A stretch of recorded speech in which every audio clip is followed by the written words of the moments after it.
Kaya minsan hindi talaga ako kumikita ng consistent yung kinikitang ganoon kalaki. Okay. Kaya sinasabi ko nga sa kanila na ganito lang kinikita ko. Hindi naman sila naniniwala dahil malakas daw ang kumita.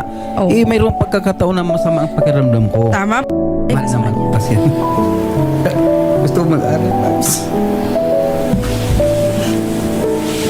Dapat naman kung sa Pilipinas.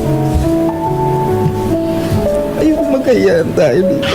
Kaya na lang nag-iisa na anak kung gusto kong makatapos. Kaya nagsikapan ko na igagapan ko siya. Pangako sa kanya.